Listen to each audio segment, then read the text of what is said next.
اب اس پروگرام کے آخری مقرر ہیں جو ہم سب منتظر ہیں کہ کب وہ آئیں، اور ان کا موضوع ہے اسلام دین رحمت۔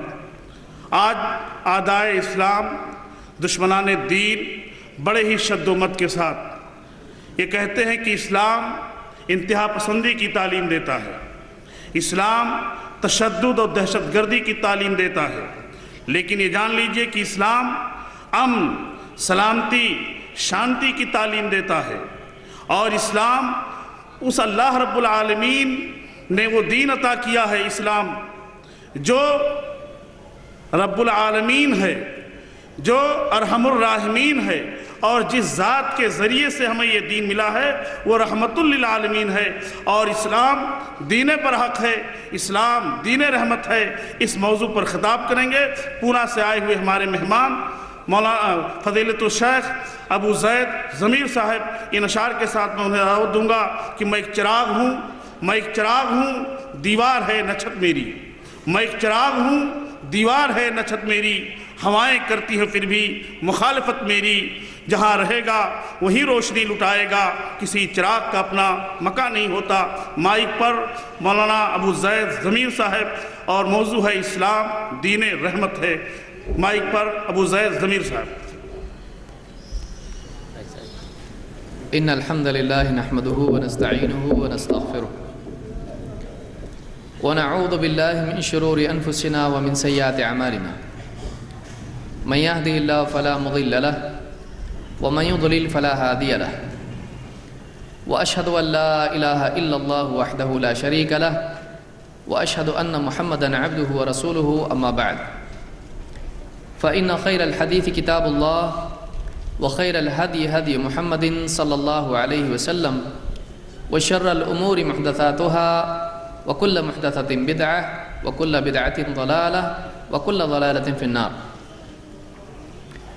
قال الله تبارك وتعالى وإلهكم إله واحد لا إله إلا هو الرحمن الرحيم۔ محترمی صدر صاحب، سٹیج پہ موجود علماء کرام اور ذمہ داران، اور اس مبارک دینی مجلس میں موجود دینی بھائیوں، آج دنیا کا حال یہ ہے کہ دنیا کے ایک کونے میں اگر ایک چھوٹا سا واقعہ ہوتا ہے تو کچھ ہی منٹوں کے اندر وہ بات ساری دنیا میں پھیل جاتی ہے۔ پہلے زمانے میں بات نہیں تھی، کئی دن پوسٹ مین کا انسان کو انتظار کرنا پڑتا تھا، تب جا کر ایک خط آتا تھا، اگلے دن تک انتظار کرنا پڑتا تھا، اخبار میں خبریں آتی تھیں۔ لیکن آج ایک آدمی دنیا کے کسی ایک کونے میں کچھ کر دے تو کچھ ہی منٹوں کے اندر ساری دنیا بھر میں اس چیز کی خبر عام ہو جاتی ہے۔ یہ میڈیا کی طاقت ہے، اور چھوٹی بڑی ساری خبریں آج دنیا میں میڈیا کے ذریعے سے عام ہو رہی ہیں، اچھی خبریں بھی اور بری خبریں بھی۔ اور میڈیا کی طاقت ہے کہ اگر چاہے تو کسی اچھی چیز کو برا کر کے دکھائے، اور کسی بری چیز کو چاہے تو خوبصورت بنا کر پیش کرے۔ اس لیے کہ میڈیا میں یہ قوت ہے، اور اس کے پاس وہ وسائل ہیں، اس کے پاس وہ انداز ہے کہ صحیح کو غلط اور غلط کو صحیح کر کے پیش کرے۔ اور آج لوگوں کی مصروفیت بھی ایک ایسی چیز ہے کہ اس مصروفیت کی وجہ سے ایک آدمی میڈیا کی دی ہوئی خبر کے بارے میں ذاتی طور پر تحقیق نہیں کر پاتا ہے۔ اگر کسی آدمی کے بارے میں ٹیلی ویژن پر، اخبار میں یا انٹرنیٹ پر کوئی خبر آ جائے کہ یہ آدمی برا ہے، لوگوں کے پاس اتنا وقت نہیں ہے کہ واقعی دیکھیں وہ برا ہے یا نہیں ہے۔ جب ایک ساتھ کئی جگہوں پر، ٹی وی پر بھی آ رہا ہے برا ہے، اخبار میں بھی آ رہا ہے برا ہے، انٹرنیٹ پر بھی آ رہا ہے برا ہے، لوگ بھی کہہ رہے ہیں برا ہے تو لوگ اس کو برا سمجھنے لگتے ہیں. ذاتی طور پر اپنے طور پر کوئی تحقیق کرنے کی فرصت اس کے پاس نہیں ہوتی ہے. یہ ایک آدمی کا معاملہ ہوتا ہے، لیکن یہ سنگینی اس وقت زیادہ بڑھ جاتی ہے جب پورے ایک دین کے بارے میں اس طرح کا واویلا مچایا جائے. پورے ایک دین کے بارے میں عالم انسانیت میں بات عام کرنے کی مہم چلائی جائے کہ یہ دین ٹیررزم سکھاتا ہے، یہ دین بربریت سکھاتا ہے، یہ دین انسانیت کے لیے مصیبت ہے. چاہے قرآن کا معاملہ ہو، ایک بڑا طبقہ ہے جو قرآن کی آیتوں کو اپنے سیاق و سباق سے، اپنے کانٹیکسٹ سے نکال کر، اپنے پس منظر سے الگ کر کے لوگوں کے سامنے پیش کر رہا ہے کہ دیکھیے قرآن ہی سکھاتا ہے کہ ساری انسانیت کو قتل کر دو جو اسلام کو قبول نہیں کرتے. وَاقْتُلُوهُمْ حَيْثُ ثَقِفْتُمُوهُمْ، جہاں انہیں پاؤ تم ان کو قتل کرو. قرآن بتا رہا ہے، لیکن اس کو سیاق سے، اس کے بیک گراؤنڈ سے، اس کے پس منظر سے کاٹ کے بیان کیا جا رہا ہے کہ یہ آیت جنگ کے بارے میں ہے، کہ جنگ کی حالت میں بتایا جا رہا ہے. نہیں کہ صبح اٹھو تو شام تک ڈھونڈو مشرکین کو، اسلام کو نہیں ماننے والوں کو، اور قتل کرتے جاؤ ان کو. اور آج آدمی کتابوں میں پڑھ رہا ہے، اخبارات میں دیکھ رہا ہے، ٹی وی پر، انٹرنیٹ پر آدمی اس کو سن رہا ہے، دیکھ رہا ہے اور مان رہا ہے کہ ہاں اسلام ایسا ہے. پھر کوئی آدمی کھڑا ہو کے کہتا ہے کہ دیکھو قرآن ایسی کتاب ہے، اس میں ایسی باتیں، لہٰذا ہم قرآن کو جلائیں گے. ساری دنیا اس کی طرف لپکتی ہے، نیوز میں وہ آ جاتا ہے، لوگوں میں فیمس ہو جاتا ہے، ڈونیشنز اس کو آنے شروع ہو جاتے ہیں. اسلام ایک ایسا موضوع بنا ہوا ہے کہ جس کو اپنا اخبار بکوانا ہو، جس کو اپنا ٹیلی ویژن چینل عام کرنا ہو، جس کو اپنی کتاب یا اپنی شخصیت کو چمکانا ہو، اسلام کے بارے میں ایسا کچھ بول دو کہ لوگ اس کی طرف لپکیں، پورا میڈیا اس کے اوپر آ جائے، وہ فیمس ہو جائے، اس کی کتاب مشہور ہو جائے، اس کی بات مشہور ہو جائے، اس کی شخصیت مشہور ہو جائے. اسلام آج ایک ایسا ذریعہ بن گیا ہے کہ کسی بھی آدمی کو فیمس ہونا ہے یا اپنے اخبار، اپنے ٹیلی ویژن کو چلانا ہے، اسلام موضوع اس کے لیے ہے. اسلام کو کچھ برا بول دو، اسلام کی کوئی بات نکال کے پیش کر دو، مسلمانوں کے حالات کو پیش کر دو، فلاں علاقے میں مسلمانوں نے کچھ غلطی کی، پوری دنیا میں اس کا عام کر دو، سارے لوگ اس کو دیکھنے والے بنیں گے، اس کا ٹی وی چل جائے گا، اس کا چینل چل جائے گا. کوئی آتا ہے محمد صلی اللہ علیہ وسلم کے بارے میں بولتا ہے کہ دیکھو یہ ایسے نبی تھے، انہوں نے جنگیں کی، انہوں نے قتل کیا، انہوں نے ایسا کیا، لوگ مان رہے ہیں اس کو.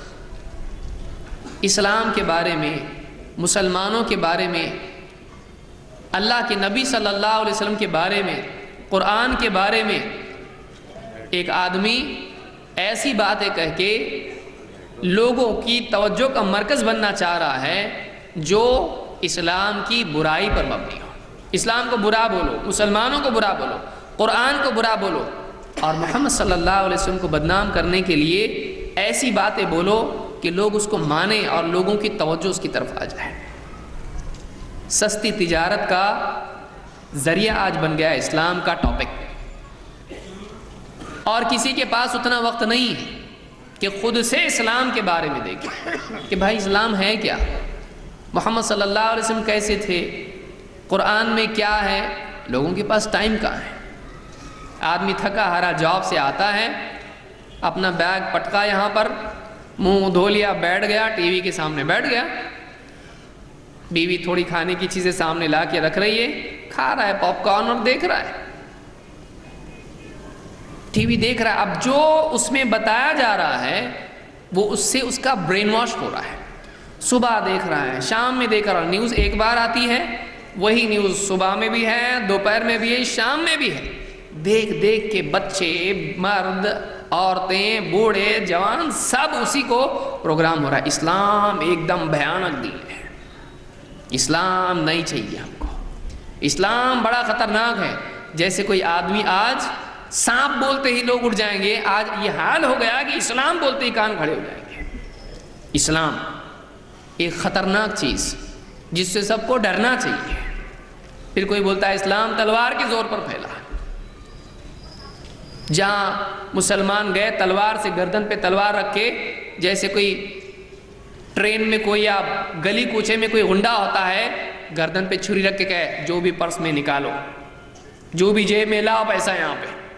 تو اسلام کی حیثیت آج دنیاوی اعتبار سے آج ایسی بنانے کی کوشش کی گئی ہے، گردن پہ تلوار رکھ کے اسلام قبول کرو ورنہ مار ڈالیں گے تم کو، اور پبلک مان رہی ہے، اتنی بھولی بھالی پبلک کہ آج علمی اعتبار سے اتنی ترقی کہ آسمان میں دور دور کے گیلیکسیز کتنی ہیں، ستارے کتنے ہیں، سب سے دور ستارہ کون سا ہے، سب سے قریب ستارہ کون سا ہے، اس کی تحقیق ہو رہی ہے۔ الیکٹران، پروٹون، نیوٹران، فوٹون اور کیا کچھ نہیں، تحقیقی اعتبار سے اتنی تحقیق دنیا کر رہی ہے، لیکن اسلام کے بارے میں ذاتی تحقیق کی بجائے سنی سنائی خبریں اسی کو لے کے آدمی جی رہا ہے، اور اسی کو نالج اور ایجوکیشن اور اسی کو جو ہے میڈیا کے ذریعے سے آدمی حاصل کر رہا ہے۔ یہ بہت بڑا المیہ ہے اس دور علم کے لیے، یہ علم کا دور ہے، اور علم کے اس دور میں جس میں وسائل علم حاصل کرنے کے ذرائع بہت بڑھ چکے ہیں، لیکن انسان کی جہالت دیکھیے، اتنے بڑے دین کے بارے میں بیسک اس کو نہیں معلوم، اور افسوس غیر مسلموں پر اتنا نہیں جتنا مسلمانوں پر ہے۔ جس دین کا پہلا لفظ اقرا پڑھ، اس دین کے ماننے والے دنیا علوم چھوڑیے، دنیا کے علوم کی تو اس بارے میں بات بھی نہیں ہو رہی ہے، دین کے علوم سے ناشنا ہے، اس کو دین نہیں معلوم ہے۔ آفس میں بیٹھ کے سن رہا ہے، لوگ غیر مسلم بول رہے ہیں تمہارا اسلام ایسا کیوں ہے، تمہارے اسلام میں ٹیررزم کیوں ہے؟ اب یہ چپ بیٹھا ہے، بت بنا ہوا ہے، اس کے پاس بولنے کے لیے کچھ بھی نہیں، اس کے پاس بولنے کے لیے کچھ نہیں ہے۔ ہاں وہ انتظار کر رہا ہے کہ کب ٹاپک چھڑے کہ اس مرتبہ الیکشن میں کون آنے والا ہے، اب اس کے پاس ڈیٹا بھرپور ہے، اب جب بات وہ چھڑے گی تو سب چپ بیٹھیں گے، یہ بولے گا، سب چپ بیٹھیں گے، کیونکہ اس کے پاس معلومات وہی ہے، اس کے پاس اسلام کی معلومات نہیں ہے، وہ اسلام کا دفاع نہیں کر سکتا ہے، اس کے باپ کے بارے میں، ماں کے بارے میں، بھائی کے بارے میں، بہن کے بارے میں اگر کوئی الزام لگا دے، ہاتھ باندھ کے بیٹھ سکتا ہے؟ نہیں، کہے گا ایسا نہیں ہے، ایسا ایسا ہے۔ دور کا کوئی چچا ہو اس کے اوپر بھی الزام لگائے تب بھی سنے گا نہیں، کہے گا میرا رشتہ دار، میں اس کو جانتا ہوں، تم کو کیا معلوم ہے۔ لیکن اسلام کے بارے میں، قرآن کے بارے میں، محمد رسول اللہ صلی اللہ علیہ وسلم کے بارے میں لوگ پڑھ کے آ رہے ہیں، اخبارات میں، ٹی وی پر، یہاں وہاں سے جمع کر کے بتا تمہارے اسلام میں کیا ہے۔ اب یہ بولے گا کہاں سے؟ اس لیے کہ اس کو خود کو معلوم نہیں اسلام میں کیا ہے، اس کو فرصت کہاں ہے، یہ اوور ٹائم کر رہا ہے اور کیا کچھ نہیں کر رہا ہے، اس کو بڑا بنگلہ بنانا ہے، اس کو اسلام کے بارے میں معلومات نہیں ہے۔ یہ بہت بڑا المیہ مسلمانوں کے لیے اس دور میں ہے، اور عالمی سطح پر یہ مصیبت پھیلی ہوئی ہے۔ وہ دین جو دین رحمت ہے، اس کو آج لوگوں کی نظروں میں ایک مصیبت بنا کے پیش کیا جا رہا ہے، اور مسلمان اپنی دنیا میں مگن ہے، گویا کہ اس کو ہمیشہ یہاں رہنا ہے، اس کو موت نہیں آنے والی ہے، وہ دنیا میں ہمیشہ رہنے والا ہے، اس کو آخرت میں تھوڑی جانا، اللہ کے پاس جا کے بتانا تھوڑی ہے اس کو کہ میں نے دنیا میں کیا کیا، وہ تو یہی رہنے والا ہے، یہی عقیدہ ہے۔ کب موت آئے گی معلوم نہیں، اس سے پوچھا جائے گا جو جانتا تھا اس پہ کتنا حق ادا کیا، کتنا عمل کیا اس کے اوپر، اسلام کے لیے ہم نے کیا کیا، اسلام کی تعلیمات کو عام کرنے کے لیے ہم نے کیا کیا، اسلام کے بارے میں عالم انسانیت میں جو غلط فہمیاں ہیں اس کو دور کرنے کے لیے ہم نے کیا کیا۔ ہم پر کوئی الزام لگا دے تو چاہے کتنا بھی ٹاک ٹائم ختم ہو جائے، پوری وضاحت کر کے چھوڑیں گے اس کو، بھائی میں نے ایسا نہیں کیا، میں ایسا نہیں ہوں جیسا تم سمجھ رہے ہو۔ اپنے بارے میں دنیا بھر کی غلط فہمیاں دور کرنے کے لیے تیار ہے، اسلام کے بارے میں، اللہ کے نبی صلی اللہ علیہ وسلم کے بارے میں، قرآن کے بارے میں اگر دنیا میں غلط فہمیاں پھیل رہی ہیں تو ایک مسلمان اس کے دور کرنے کے لیے کیا کر پائے، سوچنے کا مقام ہے، یہ محنت کا کام ہے، یہ صبر و سکون کا کام ہے، یہ جوش والا کام نہیں ہے، کہ 5 منٹ جوش آ گیا، ہاں آج سے کچھ کروں گا، بیان ختم ہو گیا، گھر پہ گئے، بیوی سے پوچھا کیا بنا آج گھر میں، کھا پی کے سو گیا، ختم۔ اگلے دن جانا ہے جاب پہ جانا، پھر وہی زندگی جو روٹین چل رہی وہی چل رہی ہے۔ ہم 5 منٹ کے جوش کی بنیاد پر خوش ہونا سیکھ گئے ہیں۔ یہ مستقل کام ہے، جیسے بیٹی کے نکاح کی فکر آدمی کے سر پر ہمیشہ مسلط رہتی ہے۔ صبح ہو رہی ہے، شام ہو رہی ہے، جاب پہ ہے، گھر پہ ہے، کہیں بھی ہے، بیمار ہے، تب بھی وہی بیٹی کی شادی ہے، بیٹی کی شادی کرنا ہے، رشتہ دیکھنا ہے، اس کو کیسی سوار ہوتی ہے اس کے اوپر، بل بھرنا ہے، کیسا سوار ہوتا ہے اس کے اوپر۔ اسلام کے بارے میں فکر کیوں سوار نہیں؟ کیونکہ ہم اپنی دعوتی ذمہ داری کو بھلا چکے ہیں۔ ہمارے نزدیک دعوت کا لفظ سنتے ہی کھانا پہلے سامنے آتا ہے، بلکہ اگر کوئی اجتماع دعوتی کوئی پروگرام ہو، اس میں بھی ہمارا سوال یہ ہوتا ہے اس میں دوسری دعوت ہے کہ نہیں۔ جب تک کہ کھانے کی دعوت اس میں نہ ہو، دعوت وہ ادھوری ہے، وہ سوکھی دعوت، تھوڑی گیلی دعوت ہونا چاہیے۔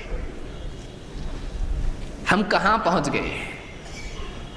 ہمارا حال کیا ہو چکا ہے؟ ہم سوچیں کہ ہم دنیا کی لذتوں کو اپنا مقصود بنا چکے ہیں، دنیا کی لذتوں کو ہم اپنا مقصود بنا چکے ہیں اور اپنے مقصد کو پس پش ڈال چکے ہیں۔ یہ ہمارے زوال کی علامت ہے، یہ ہمارے زوال کی علامت سے ہم بہت پیچھے رہ گئے ہیں۔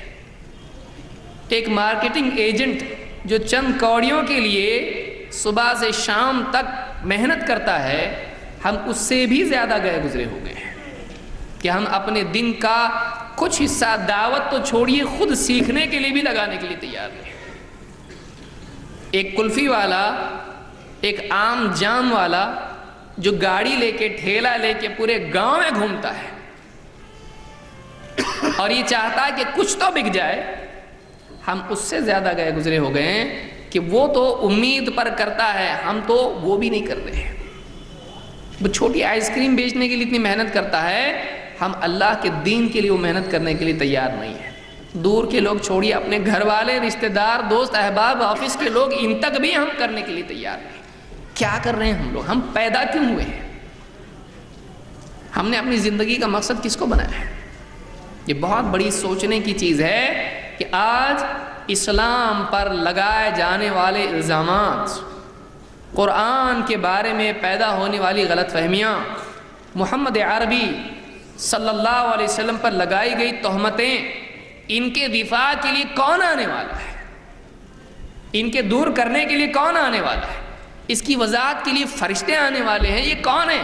ہم نام تو بڑے فخر سے لے رہے ہیں کہ ہم امتی محمد صلی اللہ علیہ وسلم کے، ہمارا دین اسلام ہے، ہماری کتاب قرآن ہے۔ یہ صرف فخر کا ہمارے لیے موضوع بن چکا ہے، ذمہ داری کا نہیں۔ یہ ذمہ داری ہے، ذمہ داری نبھائے گا کون؟ کرے گا کون؟ ہم کو کرنا ہے۔ ہم بعض علماء پر ذمہ داری چھوڑ کے سو جاتے ہیں، علماء ہیں کر رہے ہیں، علماء ہیں کر رہے ہیں، لیکن ہماری اپنی ذمہ داری کیا ہے؟ ہم اس کو بھلا چکے ہیں۔ اللہ رب العالمین اس کی توفیق ہم کو عطا فرمائے۔ اسلام دین رحمت ہے، اور اسلام میں آپ دیکھیں تعلیمات اگر اسلام کی واقعی دیکھی جائیں، ہر شعبے میں آپ کو دکھائی دے گا کہ رحم و کرم کا سلوک کرنا اور محبت اور شفقت کا سلوک کرنا آپ کو دین کے تمام شعبوں میں دکھائی دے گا۔ یہاں تک کہ جنگ کے میدان میں بھی آپ کو یہ چیز دکھائی دے گی کہ پچھلے زمانوں میں جب جنگیں ہوتی تھی تو دشمن کو جب پکڑا جاتا تھا، اس کو تڑپا تڑپا کے مارا جاتا تھا، کان کاٹے جاتے تھے، ناک کاٹی جاتی تھی، ہاتھ کاٹے جاتے تھے، اس کو ستا ستا کے تڑپا تڑپا کے مارا جاتا تھا۔ جنگیں پہلے بھی ہوتی تھیں، آج بھی ہوتی ہیں اور آئندہ بھی ہوں گی۔ جنگ کا سلسلہ ختم ہونا دکھائی نہیں دیتا ہے، لیکن آپ قاعدہ اسلام کا دیکھیں، تعلیمات اسلام کی دیکھیں، اسلام نے اس پچھلے دور کی جہالت کو ختم کیا کہ دشمن بھی اگر ہے اس کو آپ تڑپا تڑپا کے نہیں مار سکتے۔ اگر واقعی اس کے ساتھ جنگ ہو رہی ہے اور اس کو قتل کرنے کی نوبت آ جائے تب بھی اس کو آپ ستا کے نہیں مار سکتے، آپ کو اس کو آسانی سے قتل کرنا ہے۔ مسلح جس کو ناک کان کاٹنا، مسلح جس کو کہا جاتا ہے، اسلام نے اس کو بھی منع کیا، آپ دشمن کو بھی اس طرح سے ذلیل نہیں کر سکتے۔ یہ قاعدہ اسلام نے دیا، یہ تعلیمات اسلام کی ہے۔ اور آج اس دور میں اسلام کو بدنام کیا جا رہا ہے، اسلام ٹیررزم سکھاتا ہے، جھوٹی بات ہے یہ، جس میں سارے لوگ ٹیررزم میں ملوث ہیں اور اسلام کو اس کا ذمہ دار قرار دیا جائے، جبکہ اسلام کی تعلیمات وہ بنیاد ہے جہاں سے آزادی کا دور شروع ہوا انسان کے لیے۔ کیونکہ اسلام سے پہلے کے زمانے میں عام قاعدہ یہ تھا کہ الناس علی دین ملوکہم، بادشاہ لوگوں کو مجبور کرتا تھا کہ وہ اپنے دین کو قبول کریں، جو بادشاہ کا دین ہوتا تھا وہ سب کو ماننا پڑتا تھا، اور اگر نہیں مانتا تھا آدمی، اگر نہیں مانتا تھا تو اس کا پرسیکیوشن کیا جاتا تھا، اس کو سزائیں دی جاتی تھی، ستایا جاتا تھا۔ آزادی نہیں تھی، اسلام نے وہ چیز دی، اسلام نے قانون دیا، لا اکراہ فی الدین قد تبین الرشد من الغی، دین میں داخل کرنے کے لیے زور زبردستی کی جانا صحیح نہیں۔ اسلام نے قاعدہ دیا، یہ کس کا قاعدہ ہے؟ اس سے پہلے آپ بتائیے، لا اکراہ فی الدین، قانونی حیثیت اس کو دی گئی، ایک شرعی حیثیت اس قاعدے کو دی گئی۔ اسلام کا قاعدہ یہ ہے کہ آپ کسی کو بھی زبردستی اسلام میں داخل نہیں کر سکتے، کسی بھی قسم کا پریشر ڈال کے نہیں، لا اکراہ فی الدین۔ اس لیے آپ دیکھیں وہ آدمی جب اللہ کے نبی صلی اللہ علیہ وسلم کے سامنے تلوار لے کے کھڑا ہوا اور اس کی تلوار جب گر گئی آپ کے ہاتھ میں آئی، آپ نے اس سے پوچھا کیا اسلام قبول کرے گا، لا الہ الا اللہ محمد رسول اللہ کی گواہی دے گا؟ اس نے کہا نہیں، آپ نے اس کو چھوڑ دیا۔ آپ نے نہیں کہا جب تک کہ اسلام قبول نہیں کرے گا تیری گردن سے تلوار نہیں ہٹے گی، آپ نے نہیں کہا اس طرح سے، حالانکہ آپ چاہتے تو اس کو قتل کر سکتے تھے، لیکن آپ نے اس کو چھوڑ دیا۔ وہ اپنے قبیلے میں جا کے کہنے لگا میں انسانوں میں سے سب سے بہترین انسان کے پاس سے لوٹ رہا ہوں۔ کیا امپیکٹ پڑا اس کے اوپر؟ وہ پرسنل ذاتی ملاقات تھی، اس نے جانا، وہ آیا تھا قتل کرنے کے لیے اللہ کے نبی صلی اللہ علیہ وسلم کو، برا سمجھتا تھا تبھی تو قتل کرنے کے لیے آیا تھا، مصیبت ہی ختم ہو جائے قتل ہی کر دیتا ہوں۔ وہ قتل کرنے کے لیے آیا اللہ کے نبی صلی اللہ علیہ وسلم کو، لیکن جب اپنی آنکھوں سے دیکھا آپ کو اور جب ڈیلنگ ہوئی پرسنل، تب جا کے معلوم پڑا کتنے اچھے انسان ہیں، اور اس سے رہا نہیں گیا۔ ہو سکتا تھا وہ چپ چاپ جائے اپنے قبیلے میں، آپ دیکھیے قبیلہ تو فیور میں نہیں ہے نا ابھی نبی کے، یہ قبیلے میں سے آیا مارنے کے لیے، قتل کرنے کے لیے، لیکن اس سے رہا نہیں گیا، اس کے دل میں آپ کی عزت اتنی بیٹھ گئی کہ وہ اپنے قبیلے میں جا کے بولنے لگا میں سارے انسانوں میں سے سب سے اچھے انسان کے پاس سے آیا ہوں۔ یہ کب ہوتا ہے؟ جب ذاتی طور پر کسی کو انسان جانتا ہے۔ آج میڈیا کے دور میں خبریں پہنچ رہی ہیں، لیکن میڈیا خود ایک بیریئر بنا ہوا ہے، میڈیا خود ایک دیوار بنی ہوئی ہے لوگوں کے لیے اسلام جاننے میں۔ یہی وجہ ہے کہ آج بہت سارے لوگ اسلام کے بارے میں غلط فہمی میں کہ اسلام مصیبت ہے، اسلام لوگوں کو دہشت گردی سکھاتا ہے۔ اسلام دہشت گردی نہیں سکھاتا ہے، اسلام دہشت گردی کو ختم کرنے کے لیے آیا ہے۔ اسلام امن کا دین ہے، اسلام خیر اور سکون اور شانتی کا دین ہے۔ اسلام کے بغیر سکون نہیں آ سکتا ہے، نہ اندر نہ باہر، نہ گھر میں نہ سماج میں۔ اسلام سارے سماج کے لیے رحمت سکھانے کے لیے آیا ہے۔ یہ بہت بڑا موضوع ہے۔ کچھ باتیں آج ہم اپنی اس گفتگو میں دیکھیں گے جس میں اسلام کی تعلیمات کیا ہیں اور اسلام میں رحمت کے سلسلے میں، آپس میں ایک دوسرے پر رحم کرنے کے سلسلے میں کیا باتیں بیان ہوئی ہیں، یہ کچھ اختصار کے ساتھ ہم دیکھیں گے۔ سب سے بنیادی چیز آپ دیکھیے، اللہ رب العالمین فرماتا ہے وَإِلَٰهُكُمْ إِلَٰهٌ وَاحِدٌ لَا إِلَٰهَ إِلَّا هُوَ الرَّحْمَٰنُ الرَّحِيمُ، تمہارا معبود تو بس ایک معبود ہے، اس کے سوا کوئی عبادت کے لائق نہیں۔ وہ کیسا ہے؟ اللہ نے اپنے بارے میں جب بتایا تو کہا لا الہ الا ہو، اس کے سوا کوئی عبادت کے لائق نہیں۔ وہ کیسا ہے؟ وہ الرحمن الرحیم، وہ الرحمن ہے، وہ الرحیم ہے۔ قرآن کریم کی صورتیں آپ اٹھا کے دیکھیے، ہر صورت سے پہلے آپ کو دکھائی دے گا بسم اللہ الرحمن الرحیم، بسم اللہ الرحمن الرحیم، میں شروع کرتا ہوں اس اللہ کے نام سے جو کیسا ہے؟ الرحمن الرحیم ہے۔ دو نام اللہ کے، ایک ساتھ دو نام، اور ہر سورت کے پڑھنے سے پہلے کیوں؟ تاکہ بندوں کو معلوم ہو یہ کتاب، یہ دین، یہ شریعت اس اللہ کی بھیجی ہوئی ہے جو رحمت والا ہے۔ ہمارا اللہ رحمت والا ہے۔ باقی بھی تو نام اللہ کے ہیں، سمیع ہے، بصیر ہے، علیم ہے، خبیر ہے، اور کتنے نام اللہ کے ہیں۔ وَلِلَّهِ الْأَسْمَاءُ الْحُسْنَى، بہت سارے اچھے نام اللہ کے۔ یہی نام کیوں؟ الرحمن الرحیم کیوں؟ دو ہی نام، دونوں بھی رحمت والے نام۔ سمیع ہے، رحیم ہے، علیم ہے، رحیم ہے، کچھ تو ہو سکتا تھا۔ اللہ کے دو نام اور دونوں رحمت والے، ایسا کیوں؟ تاکہ وہ لوگ جو قرآن کا مطالعہ کریں، بار بار بار بار پڑھ پڑھ کے ان کو سمجھ میں آئے یہ اللہ کی رحمت ہے جو اللہ نے یہ دین دیا ہے۔ وہ رحم والا ہے اور اس نے دین دیا ایسا جو انسان کو دنیا اور آخرت میں اللہ کی رحمت کا حقدار بناتی ہے۔ اور الرحمن اور الرحیم کے معنی میں علماء نے کیا کہا ہے؟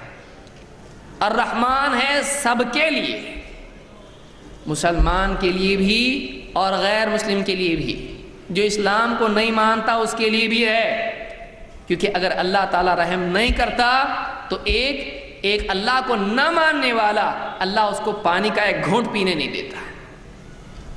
وہ اس کے لیے بھی بارش برسا رہا ہے، اس کے لیے بھی ہوا چل رہی ہے، اس کو بھی کھانے کے لیے مل رہا ہے، اس کو بھی آنکھیں ہیں، اس کو بھی زبان ہے، ہاتھ پاؤں ہیں، وہ بھی دنیا میں چل رہا پھر رہا ہے، کھا رہا پی رہا ہے، سب کر رہا ہے۔ یہ اللہ کی رحمت ہے کہ اللہ کو نہیں ماننے والے کو بھی ڈھیل دی جا رہی ہے۔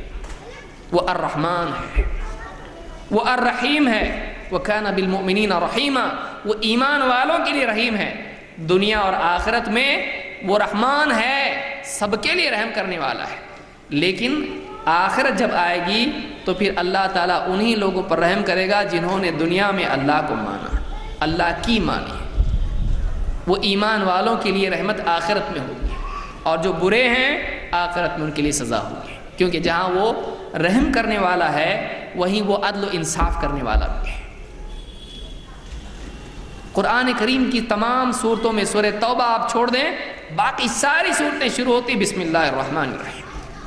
تو آپ بتائیے اسلام کی بنیادی تعلیمات میں سے، قرآن کی بنیادی آیات میں سے جو بار بار دہرائی جا رہی ہے وہ کیا ہے؟ یہ بسم اللہ الرحمن الرحیم قرآن کی آیتوں میں سے ایک آیت ہے، یہ اللہ کی طرف سے نازل کی گئی ہے تاکہ پڑھے بندہ اس کو بار بار، اور اس کو معلوم ہو کہ ہمارا رب کیسا ہے، الرحمن ہے، الرحیم ہے۔ اس سلسلے میں اور آیتیں کیا ہیں؟ اللہ تعالیٰ فرماتا ہے وَإِذَا جَاءَكَ الَّذِينَ يُؤْمِنُونَ بِآيَاتِنَا فَقُلْ سَلَامٌ عَلَيْكُمْ، اے نبی جب میرے ایمان والے بندے، وہ لوگ جو ایمان لائے ہیں، آپ کے پاس جب آئیں تو آپ ان سے کہیے سلام علیکم، تم پر سلامتی ہو، تم پر سلامتی ہو۔ کتب ربکم علی نفسہ الرحمہ، تمہارے رب نے اپنے اوپر رحمت لکھ دی ہے، رحمت کو اپنے اوپر لازم کر دیا ہے۔ اللہ تعالیٰ نے اپنے اوپر رحمت کو لازم کر دیا ہے۔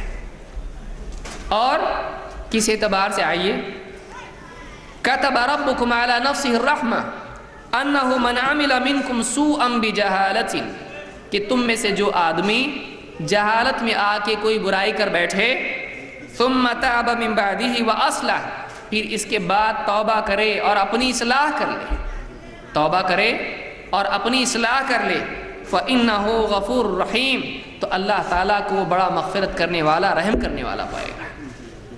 ایک آدمی کتنی ہی برائی کیوں نہ کر لے، پھر اس کے بعد احساس ہو کہ میں نے غلط کیا، وہ توبہ کرے، اپنے بگڑے ہوئے کو صحیح کرے، تو اللہ تعالیٰ فرماتا ہے چاہے جتنی غلطی اس نے کی ہو، اللہ نے اپنے اوپر رحمت کو لازم کر لیا ہے، اللہ تعالیٰ اس کو ضرور معاف کرے گا، اللہ اس پر ضرور رحم کرے گا۔ ہمارا اللہ ایسا ہے کہ جو غلطی کرنے والوں کو بھی معاف کرتا ہے۔ اسلام کی تعلیمات میں سے ایک بنیادی تعلیم ہے کہ اللہ تعالیٰ گناہ کرنے والوں کو جب وہ توبہ کریں اللہ معاف کرتا ہے۔ کیوں؟ اس لیے کہ اللہ تعالیٰ مغفرت کرنے والا، رحم کرنے والا ہے۔ یہ اسلام کی تعلیمات میں سے ایک تعلیم ہے۔ اسی طرح سے آپ دیکھیں قیامت کے دن کیا ہوگا، اللہ کے نبی صلی اللہ علیہ وسلم فرماتے ہیں ان للہ مئۃ رحمہ، اللہ کے پاس 100 رحمتیں ہیں، انزل منہا رحمتا واحدہ، اس نے دنیا میں صرف ایک رحمت نازل کی ہے۔ اللہ کے پاس کتنی ہے؟ اللہ نے جب رحمت کو پیدا کیا 100 رحمتیں اس کے 100 ٹکڑے کیے، اس میں سے ایک زمین پر بھیجی، ایک حصہ زمین کی تمام مخلوقات میں بانٹ دیا، انسان بھی، انسان کے علاوہ بھی وہ ایک حصہ ہے صرف۔ انزل منہا رحمتا واحدہ بین الجن والانس والبہائم والحوام، انسانوں پر، جنات پر، چوپایوں پر، یہاں تک کہ ڈسنے والے جانوروں، جانداروں پر بھی، سب پر بانٹ دیا اس کو، ایک رحمت کو سب میں تقسیم کر دیا۔ فَبِهَا يَتَعَاطَفُونَ وَبِهَا يَتَرَاحَمُونَ، آپ فرماتے یہی وہ ایک ٹکڑا ہے، ایک رحمت ہے جس کی وجہ سے مخلوقات آپس میں ایک دوسرے سے نرمی کا سلوک کرتی ہیں، ایک دوسرے پر رحم کرتی ہیں، وہ ایک رحمت ہے اس کی وجہ سے۔ اور باقی 99 کا کیا معاملہ ہے؟ آپ فرماتے ہیں وَأَخَّرَ اللَّهُ 99 رَحْمَةً يَرْحَمُ بِهَا عِبَادَهُ يَوْمَ الْقِيَامَةِ، اور اللہ تعالیٰ نے وہ 99 رحمتیں اپنے پاس سنبھال کے رکھی ہیں، قیامت کے دن اللہ تعالیٰ اپنے بندوں پر اس رحمت کے ذریعے سے رحم فرمائے گا۔ 99 اللہ کے پاس ہے، اور وہ قیامت کے دن اللہ تعالیٰ اپنے بندوں پر اس رحمت کا نزول کرے گا، اس رحمت سے بندوں کے ساتھ اچھا معاملہ کرے گا۔ یہ حدیث بخاری میں بھی ہے اور مسلم میں بھی ہے۔ اس حدیث سے معلوم ہوا کہ اللہ تعالیٰ کے بارے میں اسلام کا تصور کیا ہے۔ بہت سارے لوگ، آپ دوسری کتابیں پڑھیں، اس میں گاڈ کا جو کانسیپٹ ہے بہت غصے والا، اسی لیے بہت سارے دینوں میں معبود کا تصور ڈراؤنا ہے، لیکن اسلام میں اللہ کے بارے میں، معبود اور خالق اور مالک کے بارے میں جو تعلیم ہے وہ یہ کہ بڑا رحم کرنے والا ہے۔ اللہ تعالیٰ نے اپنے لیے لازم کیا، اور آپ اللہ کے نبی صلی اللہ علیہ وسلم کی خود حدیث ہے، اللہ تعالیٰ نے فرمایا کہ سبقت رحمتی غضبی، میری رحمت میرے غصے پر غالب ہے۔ بنیادی تعلیم اسلام کی ہے، جس کو ہم مانتے ہیں اپنا معبود، وہ رحم والا ہے، اور وہ دنیا میں بھی رحم کرتا ہے اور آخرت میں بھی رحم کرتا ہے۔ ایسا معبود ہے جس کو ہم مانتے ہیں۔ جس نبی کے بارے میں ہمارا عقیدہ ہے کہ وہ نبی آخر الزمان ہیں، وہ خاتم النبیین ہیں، ذرا اللہ کے بعد نبی کے بارے میں بھی ہم دیکھیں۔ قرآن کریم میں اللہ تعالیٰ فرماتا ہے وَمَا أَرْسَلْنَاكَ إِلَّا رَحْمَةً لِلْعَالَمِينَ، اے نبی ہم نے آپ کو سارے عالمین کے لیے رحمت بنا کر بھیجا ہے، ہم نے آپ کو سارے عالمین کے لیے رحمت بنا کر بھیجا ہے۔ تو جس نبی کو اللہ تعالیٰ نے بھیجا ساری انسانیت کے لیے، اس نبی کے بارے میں بھی قرآن بتا رہا ہے کہ وہ نبی کیسے ہیں، وہ رحمت والے نبی ہیں۔ کس کے لیے نبی رحمت والے ہیں؟ صرف مسلمانوں کے لیے، ساری انسانیت کے لیے آپ رحمت والے ہیں، رحمت للعالمین، سارے عالمین کے لیے، نہ صرف انسانوں کے لیے بلکہ اللہ کے نبی صلی اللہ علیہ وسلم کی رحمت جانوروں کے لیے بھی تھی، جیسا کہ ہم آگے دیکھیں گے۔ تو اسلام میں جس نبی کو نبی بتایا گیا ہے، رسول اور آخری نبی بتایا گیا ہے، اس کے بارے میں کیا بتایا گیا؟ یہ نبی ستانے والا نبی ہے، مارنے والا، پیٹنے والا، قتل کرنے والا، کیسا نبی ہے؟ اللہ نے اعلان کر دیا وَمَا أَرْسَلْنَاكَ إِلَّا رَحْمَةً لِلْعَالَمِينَ، اے نبی ہم نے آپ کو سارے عالمین کے لیے رحمت بنا کر بھیجا ہے۔ اللہ کے نبی صلی اللہ علیہ وسلم خود فرماتے ہیں اِنَّمَا أَنَا رَحْمَةٌ مُهْدَاةٌ، کہ میں رحمت ہوں جو بطور ہدیہ تم کو دیا گیا ہے، ہدیے کی شکل میں دی گئی رحمت، سراپا رحمت۔ نبی صلی اللہ علیہ وسلم کیا ہیں؟ ساری انسانیت کے لیے اللہ کی طرف سے ہدیہ ہیں، گفٹ ہیں۔ ایسی شخصیت نہ پہلے پیدا ہوئی نہ بعد میں، جس نے تاریخ کے ظلم کے باب کو بند کر دیا، ختم کر دیا، جس نے ایسا معاشرہ بنایا جس میں کالے گورے کی تقسیم ختم کر دی۔ تھا اس سے پہلے، آج نہیں ہے، آج بھی وہ باقی ہے پڑھے لکھے ملکوں میں۔ ریسزم کو ختم کس نے کیا؟ کالے لوگوں پر کتنا ظلم تھا، کس نے ختم کیا اس کو؟ بچیوں کو زندہ دفن کیا جاتا تھا، کس نے ختم کیا اس کو؟ غریبی امیری کا جو فرق تھا کس نے ختم کیا؟ امیروں کو غریبوں پر رحم کر کے اپنی محنت کی کمائی زکوٰۃ کی صورت میں لینے والے کا احسان ماننا کس نے سکھایا؟ کس نے سکھایا؟ عورتیں جو حیض کے دنوں میں کونے میں بیٹھی رہتی تھیں اور جائیداد کا تقسیم کے وقت میں اور دور چلی جاتی تھی، کوئی حق ان کا نہیں۔ کس نے حق دیا ان کو؟ کس نے ان کو سماج میں عزت دی؟ کون ہے؟ محمد عربی صلی اللہ علیہ وسلم۔ انما انا رحمت مہدات، میں ہدیے کے طور پر دی گئی رحمت ہوں۔ اللہ نے بطور ہدیہ تم کو رحمت کے طور پر نبی صلی اللہ علیہ وسلم عطا کیا ہے۔ اور آپ فرماتے ہیں، اور قرآن کریم میں خود اللہ نے بتایا، اللہ نے فرمایا لقد جاءکم رسول من انفسکم عزیز علیہ ما عنتم حریص علیکم بالمؤمنین رؤوف الرحیم۔ یہ سورہ التوبہ کی آخری آیت۔ لقد جاءکم رسول من انفسکم، لو تمہارے پاس تمہیں میں سے ایک رسول آ گیا، عزیز علیہ ما عنتم، تمہاری تکلیف اس رسول پر بھاری ہے، تمہاری تکلیف سے اس رسول کو تنگی اور تکلیف ہوتی ہے، حریص علیکم، اور تمہارے لیے خیر کا یہ حریص ہے، تم سے زیادہ تمہارا بھلا چاہنے والا یہ ہے، اور بالمؤمنین رؤوف الرحیم، اور ایمان والوں کے لیے تو یہ بڑا شفقت والا، رؤوف نرمی کرنے والا اور رحم کرنے والا ہے۔ رسول کی بھی صفت اللہ نے کیا بتائی؟ یہ بڑا رحم کرنے والا ہے۔ اللہ کے نبی صلی اللہ علیہ وسلم کے بارے میں خود انس بن مالک رضی اللہ عنہ فرماتے ہیں، کان رسول اللہ صلی اللہ علیہ وسلم رحیما بالعیال، اللہ کے نبی صلی اللہ علیہ وسلم اپنے اہل و عیال کے لیے بڑے رحم کرنے والے تھے۔ آپ ایک رحیم انسان تھے، لیکن آپ دیکھیے عیسائیوں نے تاریخ میں نبی کریم صلی اللہ علیہ وسلم کی تصویر کیسی بگاڑی؟ ایک جلاد قسم کا انسان جو تلوار لے کے نکلا ہے کہ سارے لوگوں کو یا تو مسلمان بنائے گا یا تو قتل کر دے گا، یہ تصویر محمد صلی اللہ علیہ وسلم کی۔ اور آج بھی آپ دیکھیے، آج بھی کیا کوئی وہی دور آج بھی ہے؟ آج بھی وہی تصویر بنائی جا رہی ہے کہ محمد رسول اللہ صلی اللہ علیہ وسلم نعوذ باللہ ایک ظالم و جابر قسم کے انسان تھے۔ حقیقی تصویر آپ کی کیا ہے؟ یہ حقیقی تصویر آپ کی ہے۔ کچھ اقتباسات اور کچھ روایت اس سلسلے میں ہم دیکھتے ہیں۔ اللہ کے نبی صلی اللہ علیہ وسلم کے صحابی مالک ابن الحویرث، جن کی کنیت ابو سلیمان ہے، کہتے ہیں اتینا النبی صلی اللہ علیہ وسلم ونحن شببۃ متقاربون، ہم اللہ کے نبی صلی اللہ علیہ وسلم کے پاس آئے دین سیکھنے کے لیے، سفر کر کے اپنے علاقے سے، قبیلے سے، اور ہم نوجوان تھے، ہم عمر تھے، کئی نوجوان ہم لوگ آئے، دو لوگ اس میں سے خاص طور سے تھے۔ فاقمنا عنده 20 لیلہ، تو ہم 20 راتیں یعنی 20 دن آپ کے پاس ٹھہرے مسجد نبوی میں۔ فظن انا اشتقنا اہلنا، 20 دن تک دین سیکھ رہے ہیں مدینہ میں آ کے، اب گھر بار چھوڑ کے آئے ہیں۔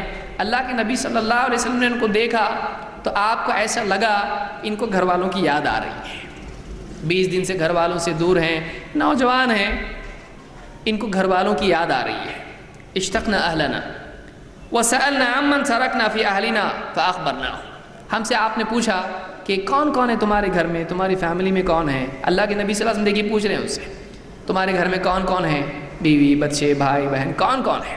ہم نے بتا دیا کہ ہمارے یہ ہیں، فلاں میری فیملی میں یہ ہے، میری فیملی میں یہ ہے، پرسنلی پوچھا ان سے، انہوں نے بتایا۔ اور کہتے ہیں وہ کان رفیقا رحیما، اللہ کے نبی صلی اللہ علیہ وسلم بڑے نرم اور بڑے رحم دل انسان تھے۔ یہ پرسنل انٹرویو ہے، خود نبی کو دیکھ کے بتا رہے ہیں، اخبار میں نہیں پڑھ رہے ہیں۔ کیا کر رہے ہیں؟ ساتھ میں 20 دن تک جب رہے ہیں تو 20 دن کا تجربہ جب نبی صلی اللہ علیہ وسلم کی بات چیت رہن سہن کا دیکھا، کیا محسوس ہوا؟ فائنل ورڈکٹ کیا ہے؟ فیصلہ کیا ہے؟ کان رفیقا رحیما، آپ بڑے نرم انسان تھے، آپ بڑے رحم کرنے والے انسان تھے۔ فقال ارجعوا الى اہلیکم، آپ نے کہا جاؤ تمہارے گھر والوں کے پاس واپس جاؤ، بہت تکلیف ہو رہی، بہت دن سے یہاں کے رکے، اب جب تک کہ اجازت نہیں ملتی واپس نہیں جا سکتے، اب یاد آ رہی گھر والوں کی، گھر والوں کی، سفر میں آدمی کو یاد آتی ہے، بیوی کی، بچوں کی، بھائی بہن کی، رشتہ داروں کی۔ کہا جاؤ واپس جاؤ اپنے گھروں میں جاؤ, اپنے رشتہ داروں کے پاس اپنے علاقوں میں واپس جاؤ. فعلموہم ومروہم, تم انہیں سکھاؤ, دین سکھاؤ, انہیں بھلائی کی تاکید کرو. وصلوا کما رأیتمونی اصلی, اور ویسے نماز پڑھنا جیسے مجھ کو پڑھتا دیکھا ہے, جیسے میں نماز پڑھتا ہوں جا کے ویسی نماز پڑھنا. وَإِذَا حَضَرَتِ الصَّلَاةُ فَلْيُؤَذِّن لَكُمْ أَحَدُكُمْ, اور جب نماز کا وقت ہو تو تم میں سے ایک آدمی اذان دے. ثُمَّ لِيَؤُمَّكُمْ أَكْبَرُكُمْ, اور تم میں سے جو بڑا ہے وہ لوگوں کا امام بنے. اس کو امام البخاری مسلم دونوں نے روایت کیا ہے. صحابی 20 دن ساتھ میں جب رہے اللہ کے نبی صلی اللہ علیہ وسلم کے ساتھ, تو انہوں نے جب آپ کو دیکھا اپنی آنکھوں سے, آپ کے ساتھ اٹھے بیٹھے, تو ان کے دل میں ایک بات گھر کر گئی, اور بعد والوں سے بتا رہے ہیں کہ اللہ کے نبی صلی اللہ علیہ وسلم بڑے نرم انسان تھے, بڑے رحم دل انسان تھے. یہ ذاتی تجربہ ہے. تو یہ نبی کریم صلی اللہ علیہ وسلم. آپ باقی اتنے واقعات ہیں, وہی ہمارا موضوع ہو جائے تو بہت بات بڑھ جائے گی. ہمارا موضوع یہ نہیں, ہمارا موضوع پورا اسلام کی تعلیمات کے بارے میں ہے, صرف نبی کریم صلی اللہ علیہ وسلم کی شخصیت کے بارے میں نہیں. آئیے دیکھتے ہیں کہ جو کتاب مسلمان مانتے ہیں اس کتاب کے بارے میں اللہ نے کیا بتایا, کہ کتاب کیوں آئی. لوگوں میں فساد پیدا کرنے کے لیے, لوگوں پر ظلم کروانے کے لیے, جھگڑوں کے لیے, جنگ کے لیے کیوں آئی. اللہ تعالیٰ نے بتلایا کہ یہ کتاب انسانیت کے لیے, رحمت کے لیے آئی ہے. یہ اللہ کی طرف سے رحمت ہے, رحمت کے حصول کے لیے, رحمت کی تعلیم کے لیے. اللہ تعالیٰ قرآن کریم میں فرماتا ہے, یا ایھا الناس قد جاءتکم موعظۃ من ربکم, اے لوگو, سارے لوگ, صرف مسلمان نہیں, اے لوگو, اے انسانیت, قد جاءتکم موعظۃ من ربکم, تمہارے پاس تمہارے رب کی طرف سے واعظ و نصیحت آ چکی ہے. واعظ و نصیحت تمہارے رب کی طرف سے آ چکی ہے. وشفاء لما فی الصدور, اور یہ ایسی کتاب ہے جو دلوں میں پائی جانے والی بیماریوں کے لیے علاج اور شفا ہے. گھمنڈ کی بیماری, کفر اور شرک کی بیماری, نفاق کی بیماری, حسد کی بیماری, بغض عداوت کی بیماری, لالچ کی بیماری, جہالت کی بیماری, ساری بیماریوں کی شفا کے لیے کتاب آئی ہے. وہ شفاء لما فی الصدور وہدی ورحمۃ للمؤمنین, اور ماننے والوں کے لیے جو اس کتاب پر ایمان لے آئیں ان کے لیے کتاب ہدایت بھی ہے اور رحمت بھی ہے. یہ کتاب راہ بتاتی ہے کیسا جینا, اور جب ایسا جیے گا تو یہ کتاب رحمت کا ذریعہ بنتی ہے. قرآن رحمت کے لیے آیا ہے, زحمت کے لیے نہیں, مصیبت کے لیے نہیں, شقاوت کے لیے نہیں, بربادی کے لیے نہیں. قرآن اللہ نے دیا انسانیت کو اس لیے کہ قرآن کے ذریعے سے انسانیت اللہ کی رحمت کو پائے, اللہ کی رحمت کو قرآن کے ذریعے سے پائے. کہ قرآن کی تعلیمات جب زندگی میں آئیں گی تو سارے سماج میں رحمت آئے گی, اور اللہ کی رحمت کا نزول آسمان سے ہوگا. تو قرآن کے بارے میں اللہ نے فرمایا قرآن بھی رحمت کے لیے آیا ہے. اسلام کی تعلیمات میں آپ دیکھیں گے کہ اسلام کی تعلیمات سراسر رحمت پر مبنی ہے. چاہے وہ ماں باپ کا سلوک ہو, ماں باپ کے ساتھ معاملہ ہو, اولاد کے ساتھ معاملہ ہو, بھائی بہن کے ساتھ معاملہ ہو, یا عبادات کا معاملہ ہو, حقوق میں رحمت. عبادات کے سلسلے میں آپ دیکھیں ایک آدمی نماز کھڑے ہو کے نہیں پڑھ سکتا ہے, اللہ نے اس کے لیے یہ نہیں کیا, نہیں, تم کو کھڑے ہو کے ہی پڑھنا پڑے گا, چاہے چکر آ کے گر جاؤ. شریعت میں بتایا گیا تم بیٹھ کے پڑھ سکتے ہو, بیٹھ کے نہیں پڑھ سکتا لیٹ کے پڑھ سکتے ہو. سفر میں ہے روزہ نہیں رکھ سکتا ہے, سفر میں تکلیف ہوتی ہے, سفر میں آسانی اس کے لیے, سفر میں روزہ مت رکھو, واپس لوٹنے کے بعد قضا پوری کرو. حاملہ ہے, مرضعہ ہے, عورت کے پیٹ میں بچہ ہے, پرابلم ہے اس کو, بیمار ہے, روزہ نہیں رکھ سکتا ہے, ٹھیک ہے کوئی بات نہیں, بعد میں رکھو اچھا ہونے کے بعد. اللہ کی رحمت سے حقوق کی ادائیگی کے اعتبار سے آپ دیکھیں ہر ایک کو اس کا حق دیا گیا ہے. ماں باپ, بیوی, بچے, بھائی بہن, پڑوسی, رشتہ دار, دوست, دشمن, جانور تک کو حق دیا گیا اس کے. یہ اسلام کے اندر تعلیمات آپ دیکھیں, تمام اسلام کی تعلیمات میں یہ اثر آپ کو دکھائی دے گا کہ حقوق کی ادائیگی, غلطی پر معاف کر دینا آپ کو عام طور سے دکھائی دے گا. خود اللہ کے نبی صلی اللہ علیہ وسلم جب مکہ فتح ہوا تو مکہ میں ایسے لوگ تھے جن کی وجہ سے آپ کو مجبوراً مکہ چھوڑنا پڑا تھا، اپنی جائیداد چھوڑنی پڑی تھی، اپنا گھر چھوڑنا پڑا تھا۔ مکہ میں ایسے لوگ تھے جنہوں نے آپ کو پتھر مارے تھے، جنہوں نے آپ کے سروں پر مٹی ڈالی تھی، صحابہ کو ستایا تھا، گلیوں میں گھسیٹا تھا رسی سے باندھ کے، بلال رضی اللہ تعالیٰ کو، تھے ایسے لوگ مکہ میں۔ لیکن اللہ کے نبی صلی اللہ علیہ وسلم نے سب کو امان دے دی۔ یہ کس کا قانون ہے؟ یہ اسلام کا قانون ہے۔ اللہ کے نبی صلی اللہ علیہ وسلم نے سب کو معاف کر دیا، سب کو چھوڑ دیا، سب کے ساتھ رحم کا سلوک کیا، نہ ان کی جائیداد چھینی بلکہ اپنا نہیں چھینا کہ تم نے ہمارا چھینا تھا، اب ہم واپس آ گئے ہیں، پراپرٹی ہماری، لاؤ ہمارے گھر واپس۔ آپ نے واپس نہیں لیا، لے لیا، چھوڑ دیا اس کو۔ آپ سوچئے، یہ اسلام کا قانون ہے۔ قیدی پکڑے گئے، قیدیوں کو ستایا نہیں گیا، اچھے سے کھانا ان کو دیا جاتا تھا۔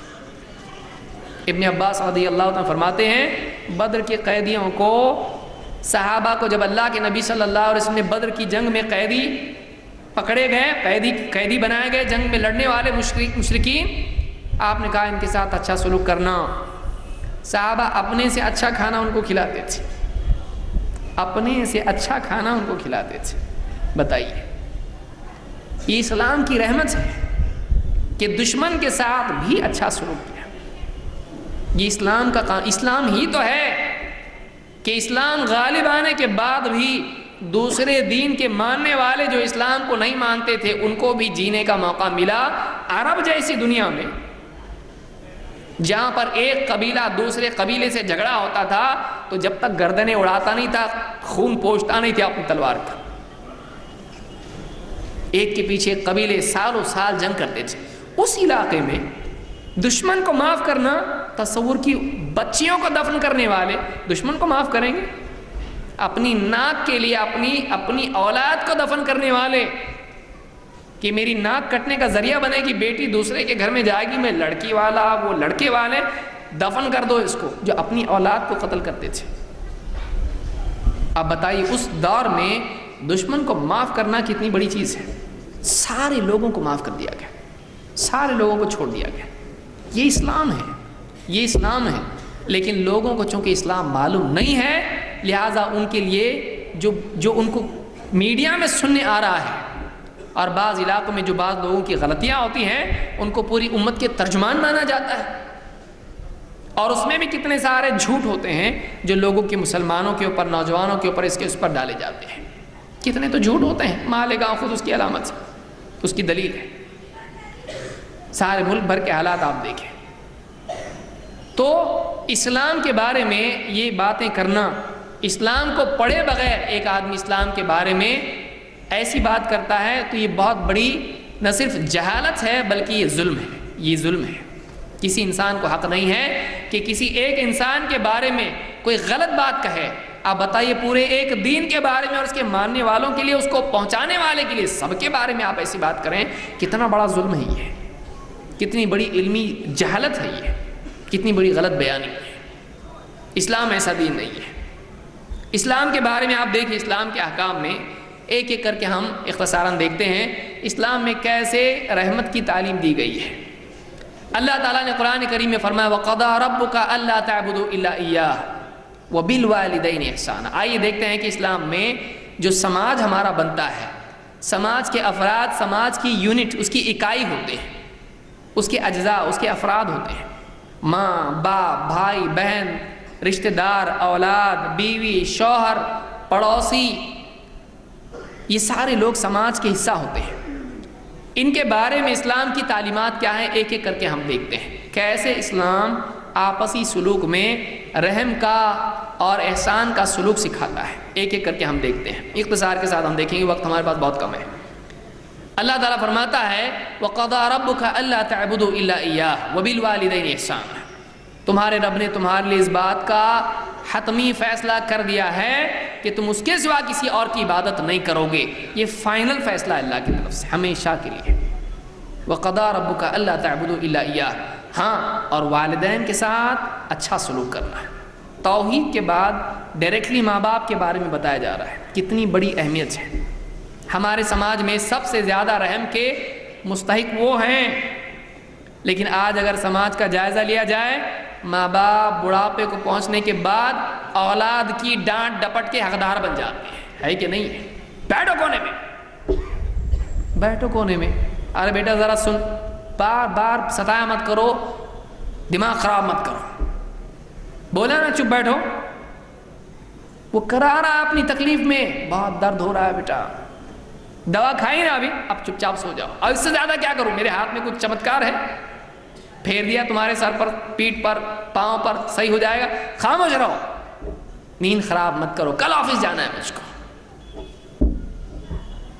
اما یبلغن عندک الکبر احدہما او کلاہما فلا تقل لہما اف ولا تنہرہما۔ تیری زندگی میں تیرے ماں باپ میں سے دونوں یا دونوں میں سے کوئی ایک بڑھاپے کو اگر پہنچ جائے، ان کو اف تک مت کہنا اور ڈانٹنا مت، چہرے کے ہاؤ بھاؤ بھی ایسے مت کرنا کہ تیرا چہرہ دیکھ کے وہ ڈر جائیں، گھور کے آنکھ سے دیکھ رہا ہوں کیا ہے، ڈرانا انداز سے یا الفاظ سے۔ فلا تقل لهما اف ولا تنہرهما وقل لهما قولا کریما، اور بات کرے تو الفاظ تیرے اکرام والے ہونے چاہیے، وقل لهما قولا کریما، عزت سے بات کر۔ واخفض لهما جناح الذل من الرحمہ، رحمت سے، دیکھیے رحمت سے اپنے بازوؤں کو تواضع کے ساتھ ان کے لیے جھکائے رکھنا۔ بہت سارے معنی علماء نے کہے ہیں، جیسے پرندہ سنبھالتا ہے چوزے کو، اپنے بچوں کو اپنے پروں سے سمیٹتا ہے، اپنے ماں باپ کو ایسا سمیٹ۔ جیسے اکڑ کے وقت میں کندھے اونچے ہو جاتے، تواضع میں جب آدمی نرم پڑ جاتا ہے تو کندھے نیچے آتے ہیں، نیچے تھوڑا تواضع کے ساتھ میں رہے، نرمی سے اپنے بازوؤں کو جھکائے رکھ، ان کے لیے نرمی اختیار کر۔ واخفض لهما جناح الذل من الرحمہ، رحمت سے اپنے ذلت کے بازوؤں کو، اپنے بازوؤں کو ان کے لیے جھکائے رکھ، من الذل۔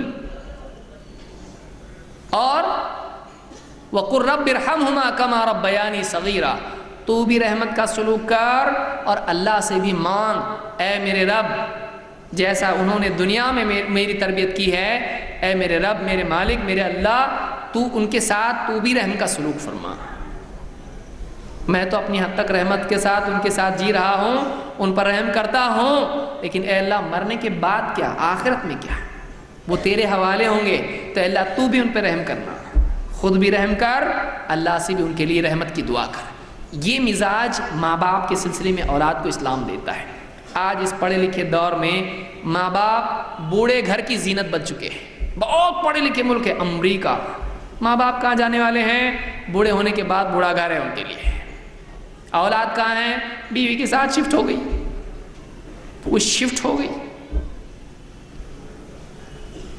ماں باپ کی نگرانی، ان کے ساتھ رحم کا سلوک، یہ اسلام سکھاتا ہے۔ بتائیے دوسرے ادیان میں ان کے بارے میں وضاحت سے اتنی تفصیل ہے، اسی کو اگر سمجھایا جائے تو اتنی لمبا ہو جائے گا درس۔ ماں باپ کے بارے میں بتایا گیا ہے، تو یہ پہلا بنیادی، اللہ نے اپنے بعد ماں باپ کا تذکرہ کیا، توحید، اور توحید کے بعد فوراً ماں باپ، دونوں ماں بھی اور باپ بھی، اور ان کے ساتھ کیا کر، رحم کا سلوک کر، اور اللہ سے ان کے لیے رحمت مانگ، اللہ سے بھی دعا کر کے اللہ میرے ماں باپ پر رحم کر۔ یہ اسلام کی تعلیم ہے۔ نمبر 2، بیوی اور شوہر، ان میں بھی اسلام کی تعلیم یہ ہے کہ ان میں بھی رحم کا سلوک آپس میں ہونا چاہیے، بلکہ اللہ نے طبعی طور پر ان دونوں کے اندر رحمت ڈالی ہے۔ اللہ تعالیٰ فرماتا ہے وَمِنْ آيَاتِهِ أَنْ خَلَقَ لَكُم مِّنْ أَنفُسِكُمْ أَزْوَاجًا لِتَسْكُنُوا إِلَيْهَا، اللہ کی نشانیوں میں سے ہے کہ اس نے تمہیں میں سے تمہارے لیے بطور جوڑا بیوی بنا دی ہے، تاکہ تم اپنی بیویوں سے سکون حاصل کرو۔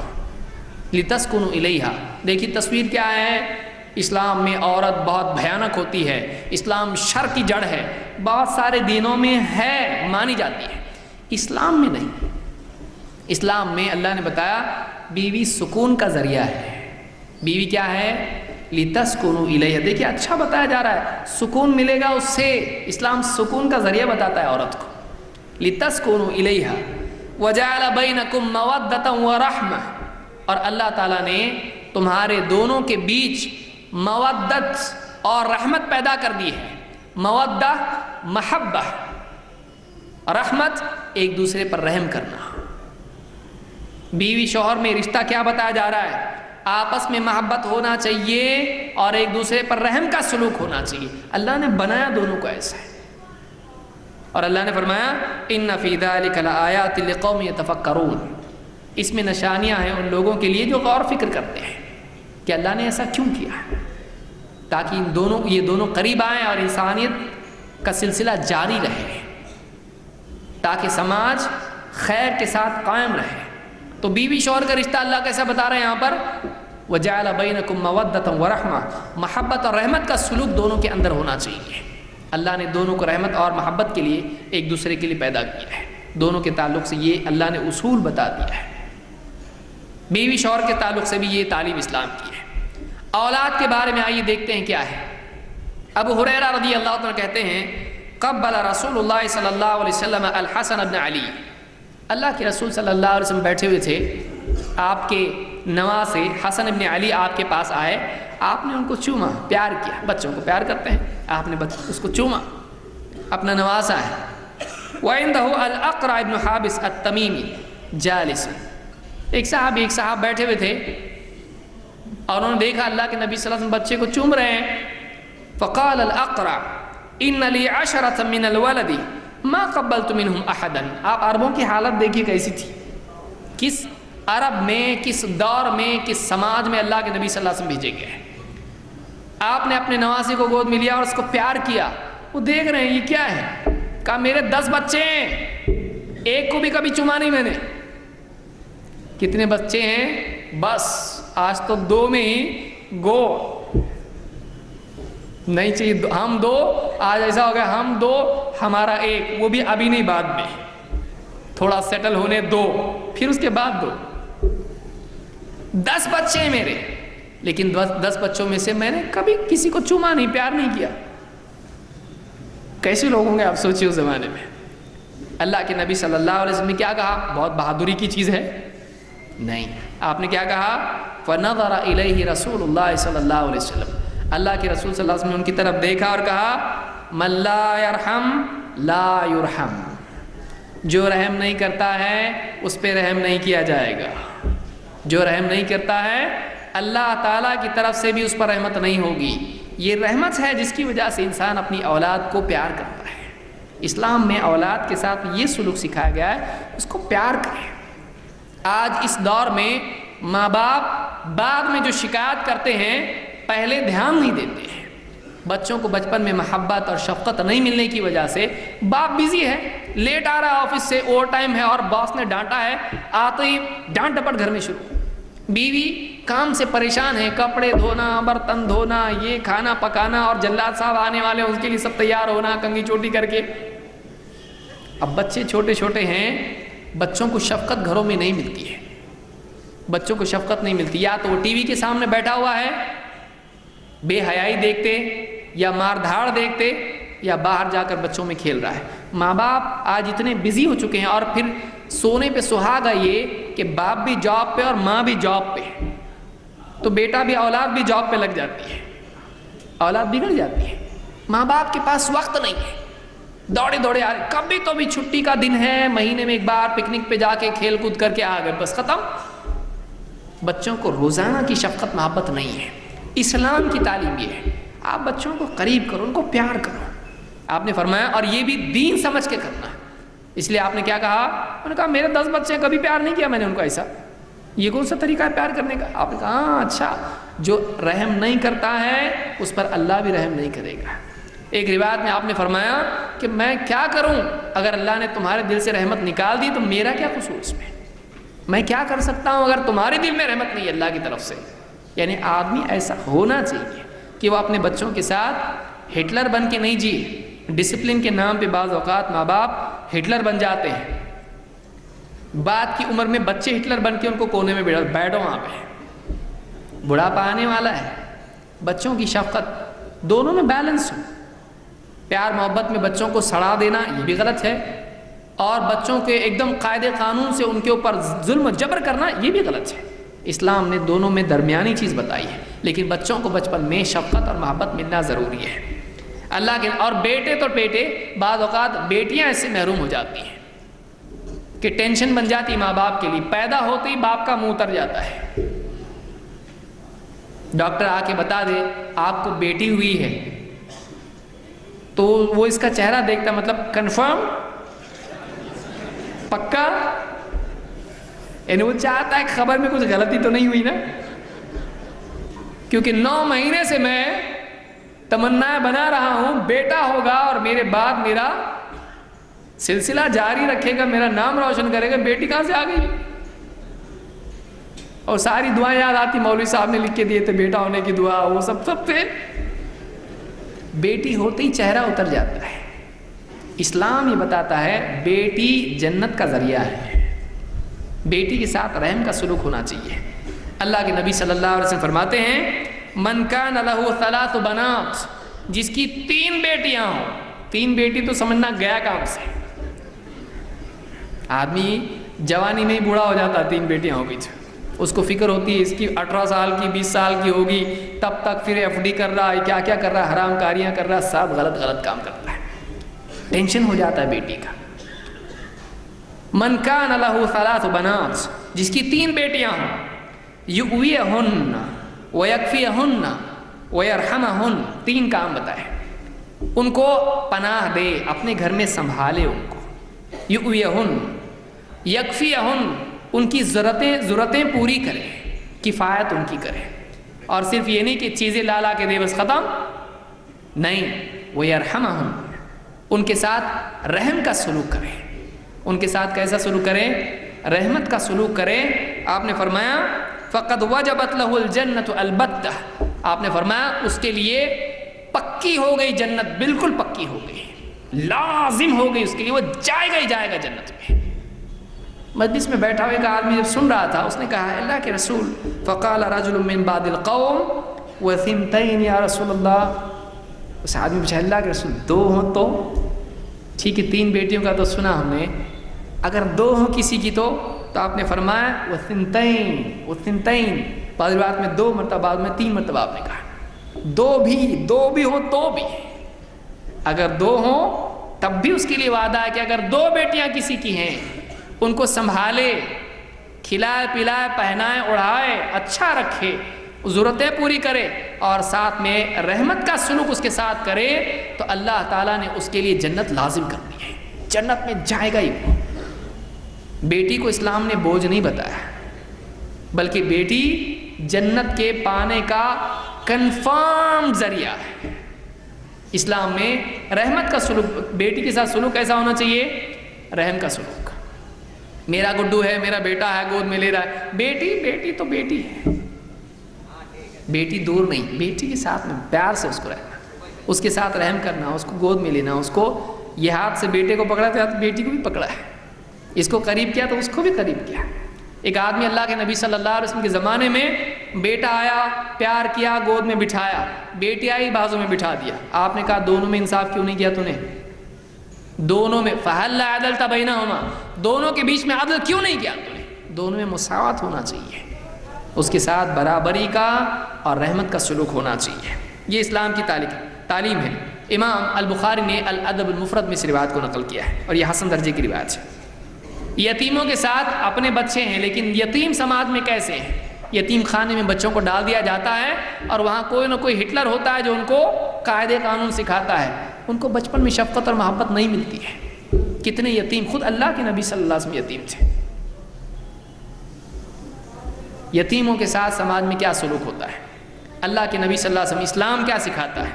اللہ کے نبی صلی اللہ علیہ وسلم کے پاس ایک آدمی آیا، ابو دردہ رضی اللہ عنہ کہتے ہیں اتى النبی صلی اللہ علیہ وسلم رجل یشکو قسوۃ قلبہ، ایک آدمی آیا، کہا اللہ کے رسول میرا دل بڑا سخت ہے، کیا کروں؟ میرا دل بڑا سخت ہے، کیا کروں؟ کچھ علاج بتائیے۔ آپ نے کہا اتحب ان یلین قلبک وتدرک حاجتک، چاہتے ہو تمہارا دل نرم ہو جائے اور تمہارا مقصد حاصل ہو جائے، چاہیے پکا؟ نے کہا ہاں مجھ کو ایسا چاہیے، بتائیے کچھ ایسا کہ میرا دل نرم ہو جائے۔ آپ نے جواب میں فرمایا ارحم الیتیم وامسح رأسہ واطعمہ من طعامک اطعمہ من طعامک، کہا کہ یتیم پر رحم کیا کر. یتیم کے ساتھ، یتیم کون؟ جس کے ماں باپ یا دونوں میں سے کوئی ایک مر جائے بچپن میں. کہا کہ یتیم کے ساتھ رحم کا سلوک کر، اس کے سر پہ سے ہاتھ پھیر، شفقت سے اس کے سر پہ سے ہاتھ پھیر. یتیم کے لیے یہ بہت بڑی چیز ہوتی، دنیا کی دولت سے زیادہ ہوتا ہے کہ کوئی آدمی اس کے سر پہ پیار سے ہاتھ، بیٹا کس کا بیٹا ہے تو؟ اچھا والد صاحب کا انتقال ہوا، اچھا میرا بچہ کتنا اچھا بچہ ہے. پیار کرنا، اس کو شفقت سے سر پہ سے ہاتھ پھیرنا. میری اولاد نہیں، کسی کی اولاد ہے معلوم نہیں، لیکن یتیم ہے بچہ، اس کے سر پہ سے ہاتھ پھیرنا، اس کے ساتھ رحم کا سلوک کرنا. اور جو تو کھاتا ہے اپنے کھانے میں سے اس کو کھلا. پڑوس میں اگر یتیم ہے بلایا گھر میں، ہاں بیٹا کیسا تو، پڑھائی چل رہی تیری؟ ہاں پڑھائی چل رہی. ادھر آ جا، کھانے کا ٹائم، جا گھر کو تیرے. نہیں، ادھر آ، بیٹھ. اپنے بچوں کو بھی لیا، بیٹھو بیٹا تم بھی بیٹھو، تو بھی آ جا بیٹا. بٹھایا اس کو اپنے ساتھ میں، اپنے ہاتھ سے کھلایا. اچھا لگتا ہے؟ یاد آتی ہے نا باپ کی؟ ہاں یاد آتی ہے. گھبرا مت، ہم لوگ ہیں نا، کمی محسوس نہیں ہونے دیں گے تجھ کو. کبھی پرورش کریں گے، نگرانی کریں گے. کچھ لایا اپنے بچوں کو کچھ کھانے کی چیز، اس کو بھی لے کے آیا. ایسا سلوک ہونا چاہیے، دل نرم ہوتا ہے اس سے. ورنہ آج اس دور میں، مشینی دور میں، انسان بھی مشین کی طرح ہو گیا ہے، اس کے جذبات الیکٹرانک ہو گئے ہیں پورے. ارحم الیتیم، یتیم پر رحم کر. وامسح رأسہ، اس کے سر پہ ہاتھ پھیر. واطعمہ من طعامک، اپنے کھانے میں سے اس کو کھلا، اپنے کھانے میں سے اس کو کھلا. کیا ہوگا؟ یلن قلبک وتدرک حاجتک، تیرا دل نرم ہو جائے گا. اور دل کی نرمی بہت بڑی نعمت ہے اللہ کی. دل کا سخت ہونا جہنم میں جانے کا پہلا زینہ ہے.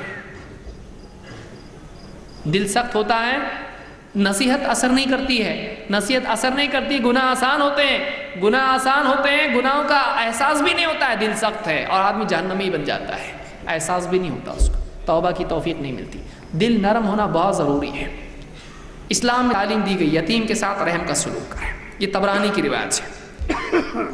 اسی طرح سے آپ نے فرمایا لیس منا من لم یجل کبیرنا ویرحم صغیرنا ویعرف لعالمنا حقہ. وہ آدمی ہم میں سے ہے ہی نہیں، وہ مسلمان ہونے کے لائق نہیں، وہ نام کا مسلمان ہے. وہ ہم میں سے نہیں ہے جو ہمارے بڑوں کا اجلال نہ کرے، سماج کے جو بڑے بزرگ ہمارے ہیں ان کی عزت نہ کرے، ہمارے چھوٹوں پر رحم نہ کرے، اور ہمارے عالم کا حق نہ جانے. وہ ہم میں سے ہے ہی نہیں. چھوٹوں پر رحم کرے، یہاں پر رحمت کی تعلیم دی جا رہی. بڑوں کی عزت کرے، چھوٹوں پر رحم کرے، عالم کی قدر کرے. اگر نہیں کرتا ہے ہم میں سے ہے ہی نہیں، چاہے کچھ بھی بولے اپنے آپ کو، کتنا بھی اچھا لیبل اپنے لیے لگائے، ہم میں سے وہ نہیں ہے. یہ اللہ کے نبی صلی اللہ علیہ وسلم کی حدیث ہے، امام احمد نے اس کو روایت کیا ہے. اور آگے آتے ہیں فقراء اور مساکین کا کیا ہے. سماج میں چھوٹے غریب قسم کے لوگ ہوتے ہیں، ان کا کیا؟ اسلام اس کی کیا تعلیم دیتا ہے؟ اسلام ان کے ساتھ بھی شفقت اور رحمت کا سلوک سکھاتا ہے. ابو ہریرہ رضی اللہ تعالیٰ ایک حدیث بیان کرتے ہیں اللہ کے نبی صلی اللہ علیہ وسلم کی. آپ فرماتے ہیں، اور دیکھیے عجیب حدیث ہے، سنیے. آپ فرماتے ہیں احتجت النار والجنہ، جنت اور جہنم میں حجت ہوئی، ڈیبیٹ. کس میں؟ جنت اور جہنم میں ڈیبیٹ، مباحثہ ہوا، حجت ہوئی دونوں میں. آج آدمی سوچے گا کیسا ہوا؟ آخرت میں معلوم پڑے گا کہ اعمال اور جسم کے حصے بھی بات کرتے ہیں. تو جنت جو ہے، قبر میں بھی عمل آتا، میں تیرا عمل ہوں، یہ دنیا میں نہیں ہو سکتا، یہ آخرت میں ہوتا ہے. تو جنت اور جہنم میں حجت ہوئی، بحث ہوئی. فقالت هذه يدخلني الجبارون والمتکبرون. ایک نے کہا کہ میرے اندر داخل ہوں گے کون؟ جہنم نے کہا بڑے بڑے لوگ آئیں گے میرے اندر، جبار، بڑے طاقت والے، بڑے بڑے گھمنڈی، بڑے بڑے جتنے بھی لوگ ہیں، بادشاہ قسم کے لوگ ہیں، بڑے عہدے والے، جن میں آکڑ ہوتی ہیں، میرے اندر سب ایسی بڑی بڑی پرسنالٹیز آنے والی ہیں. کہاں پر؟ جہنم میں. اور جنت نے کیا کہا؟ هذه يدخلني الضعفاء والمساکین. جنت میں کون جانے والا ہے؟ کمزور اور مسکین قسم کے لوگ، غریب، گور غریب، کمزور قسم کے لوگ، ایسے لوگ جنت میں جانے والے ہیں. فقال اللہ عز وجل لهذه، اللہ تعالیٰ نے اس سے کہا انت عذابی اعذب بک من اشاء، تو میرا عذاب ہے. کون؟ جہنم، تو میرا عذاب ہے، تیرے ذریعے سے میں جس کو چاہے عذاب دوں گا. اور وقال لهذه انت رحمتی ارحم بک من اشاء، تو میری رحمت ہے، تیرے ذریعے سے میں جس کو چاہے رحم کروں، تیرے ذریعے سے میں اپنی رحمت میں سے جس کو چاہے حصہ عطا کروں. وَلِكُلِّ وَاحِدَةٍ مِّنكُمَا مِلْؤُهَا، تم میں سے ہر ایک کے لیے لوگ ہیں، تم میں سے ہر ایک کے لیے لوگ ہیں. جہنم میں جانے والے لوگ بھی ہیں، جنت میں جانے والے لوگ بھی ہیں. اللہ تعالیٰ نے کیا فرمایا؟ فقراء اور مساکین یہ جنت میں جائیں گے اور اللہ ان پر رحم کرے گا. اسلام میں بتایا گیا کہ جو غریب اور مسکین قسم کے لوگ ہوتے ہیں یہ سماج میں نہ صرف اللہ لوگوں کے یہاں بلکہ اللہ کے یہاں آخرت میں بھی رحمت کے حقدار ہیں. دنیا میں کیا ہوتا ہے؟ یہ غریب ہے، ہٹاؤ اس کو بازو کو، ہاں آپ بہت عزت والے، کیوں؟ آپ کی جیب میں پیسے زیادہ ہیں. دنیا میں آج عزت والا کون ہے؟ جس کی جیب میں پیسے زیادہ ہیں، جس کا بینک اکاؤنٹ ہے، جس کے پاس کار ہے، جس کے پاس عہدہ ہے، بڑے بڑے لوگ. اور جو چھوٹے لوگ ہیں، غریب، محتاج، مسکین، پریشان حال، چھوٹے عہدے والے، ان کو کوئی گنتا نہیں ہے. اللہ تعالیٰ فرماتا ہے تو جنت میری رحمت ہے کہ میں جس پر چاہوں تیرے ذریعے سے تجھ میں جنت میں کیسے لوگوں کو ڈالوں گا؟ غریب قسم کے لوگ، محتاج قسم کے لوگ، پریشان حال قسم کے لوگ، یہ جنت میں جائیں گے. لہٰذا یہ بتایا گیا ہے کہ اللہ کی رحمت کن لوگوں کے لیے ہے. اسی لیے دنیا میں آدمی کیسے سوچتا کیا اللہ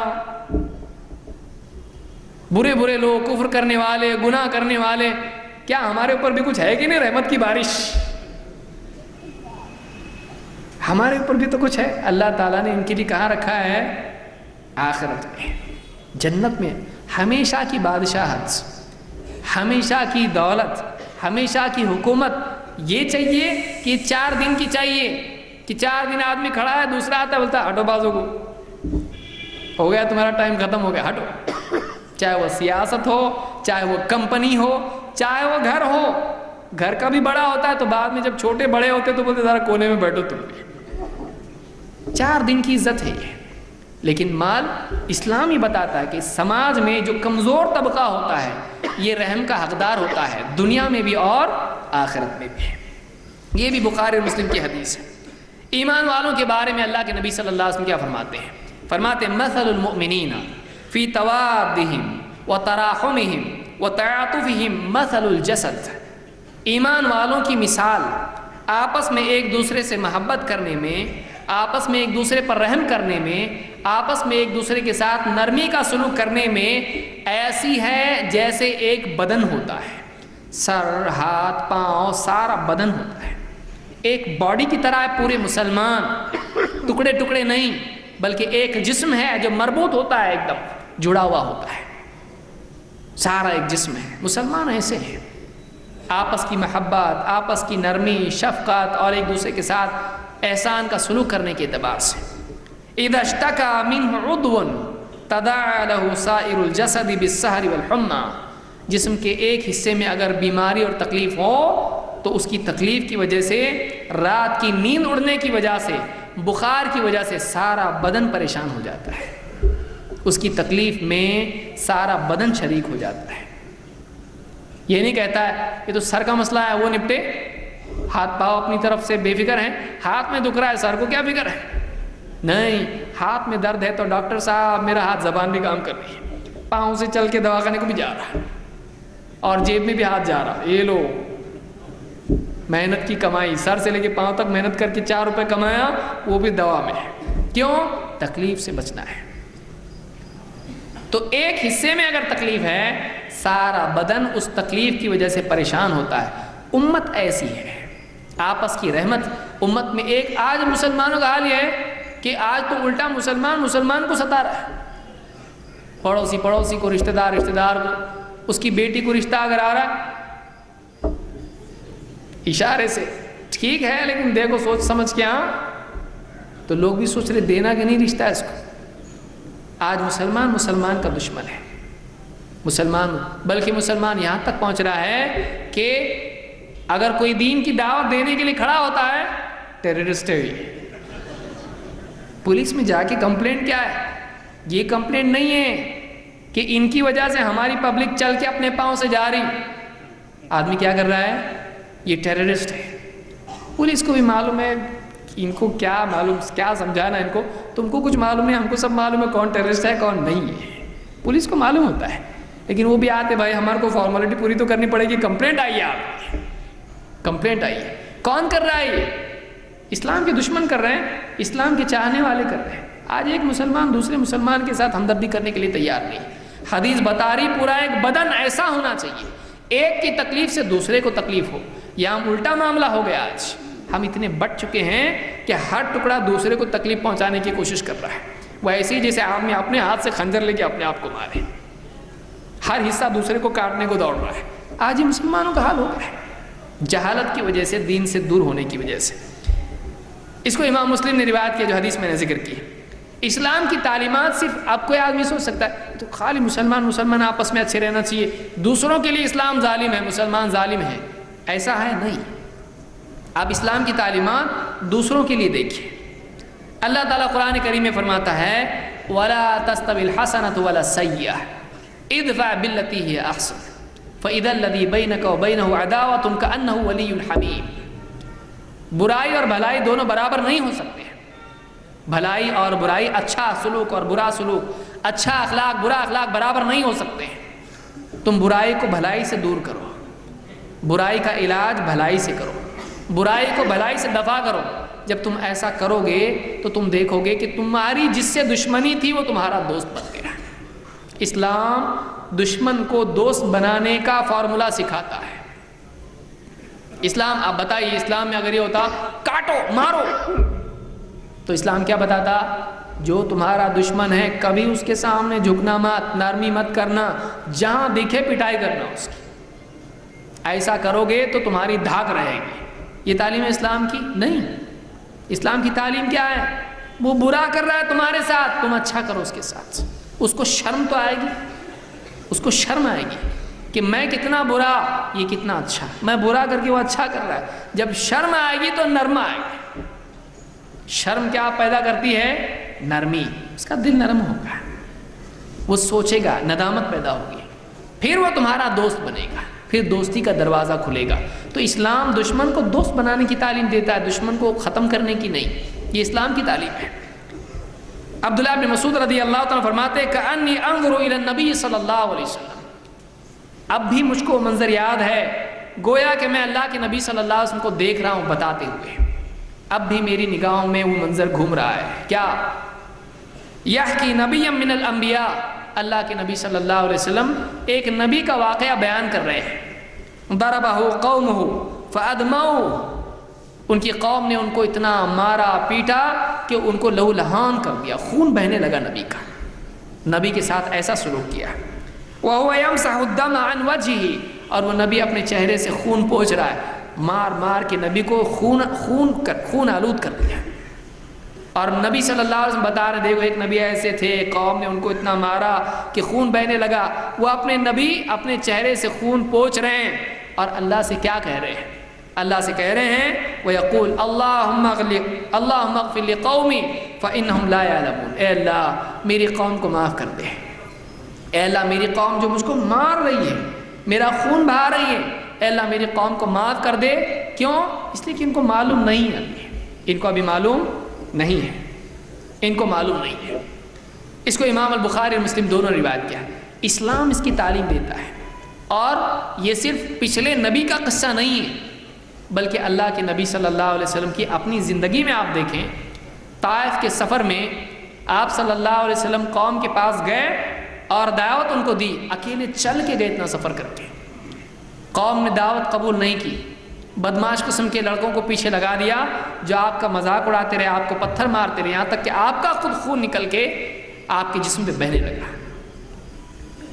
آپ دوڑے وہاں سے اپنی جان بچا کے نکلے.